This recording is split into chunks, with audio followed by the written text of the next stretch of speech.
Hi and welcome to Writer's Ramble, I'm Deanna. And I'm Michael. And today, at long last, we're finally doing a story time after being sick last week and not uploading anything, so sorry. Yay for flu season and the cold. So previously in chapter 12, my main characters discovered this boy named Mike who spread a little bit, or rather shared a little bit of lore of how the Dimitris work, and then he took off and then the characters ate sandwiches. Very thrilling chapter. Anyways, on to chapter 13. What kind of sandwiches? So Jace's was a tuna sandwich. Tasty. Yep. So chapter 13 here, named Samantha's Past, does actually have an author's note in the beginning, and it says, "Notes to reader, Jace is going to tell his side of the story now, so when it says I, it's Jace. So when it says I, it's Jace that's talking. Enjoy." So that's like you were starting to realize at that time that you didn't like third person and you were transitioning over to first person, but you didn't really have an elegant way of changing in the middle of the story. No. So it's just like, and now we're doing it differently. Just be cool with it. Yeah, this was precisely the moment when I was like, first person is my jam. And I never went back. But yeah, that's where this started. It's been a while since I'd done one of these, and I can feel the cringe creeping in. That's the point. It's gonna be painful. I couldn't stop thinking of what Samantha said. "You would eat like this too if you were stuck in a tiny room with nothing to eat but 3 apples per day and a tiny bowl of water." That rang through my head. I finally asked Samantha, "What do you mean by you were stuck in a tiny room? Was that where darkness put you?" Samantha sighed. "Well, yes." How did this happen?" I asked, hoping the question didn't bother her. She paused. She was probably thinking of how to start. "Well, I can't really remember all of it. You see, for some odd reason, I remember being a little 7-year-old girl, and it feels as if I was in the 1700s. I remember having 2 families, or maybe one was a dream. Now, this one was probably a dream, but I remember being in a palace and wearing a dress and a crown as if I was a princess. And I remember my other family, which wasn't a dream, but I remember I wasn't a princess and going to school with you. Oh, and in my dream I remember going to a beautiful waterfall. And then after going to school with you, I remember..." This is badly written. And then I remembered that, Yeah. And then after going to school with you, I remember after that I was on a ship, in a tiny room that you can spend the night in. So like a cabin. Sure. It's called a cabin. I remember after that I was on a ship in a tiny room that you can spend the night in, because there was a little bed and a dresser and candles on the dresser so I could see. There were also windows and I could hear men running around up on deck. I was on a ship going across the Atlantic Ocean. I was locked in because I tugged on the door handle and it didn't budge. And I was curled up in a ball and laid on my bed. I was like that for a few hours and then fell asleep. Once I woke up, someone was carrying me. I was in a dungeon because there were torture rooms and metal bars and stuff like that. That escalated quickly. I know. It was a nice room and I had a candle and then there was torture equipment. He threw me in and shut the metal bars so I couldn't get out. And I said, "Where am I? I want to go home." He stared at me on the other side of the bars. "You're in a dungeon that's in Egypt. And I'm sorry, little princess, but you're not going to see your parents ever again." Well, excuse.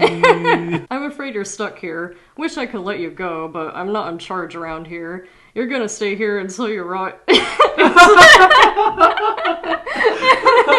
"I'm not in charge, you'll stay here till you rot."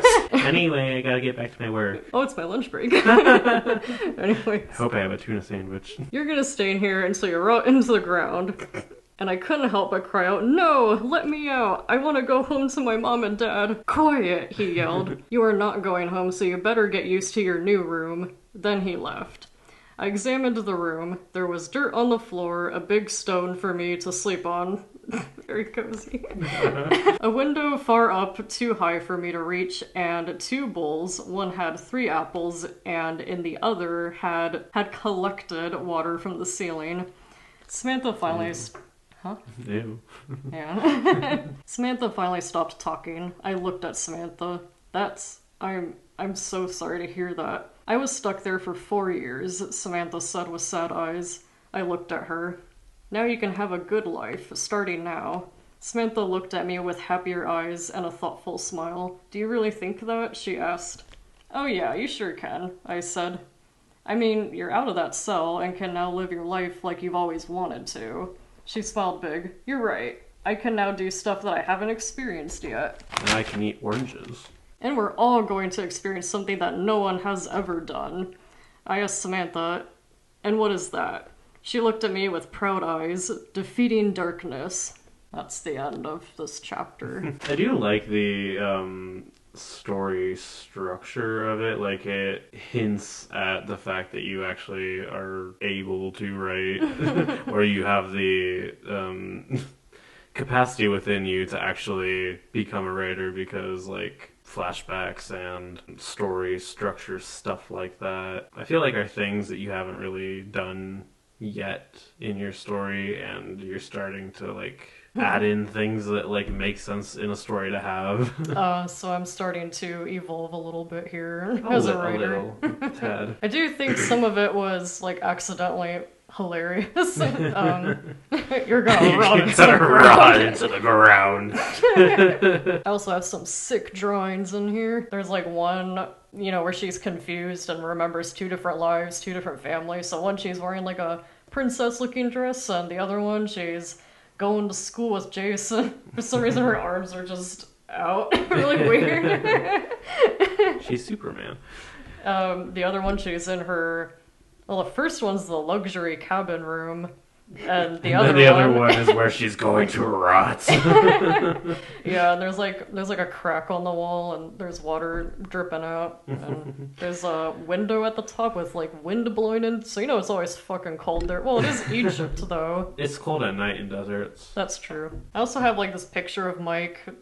For some reason in this chapter, I think because I had ran out of space to draw a picture for the previous chapter, but he is here now. I am actually kind of curious about, like, a plot thing, which is, you're obviously foreshadowing that she, like, had a previous life, or there's time travel involved or something, but considering that is usually something that's, like, a little harder to pull off, or, like, usually intertwines with the story as a whole, like, certain events repeat themselves or whatever.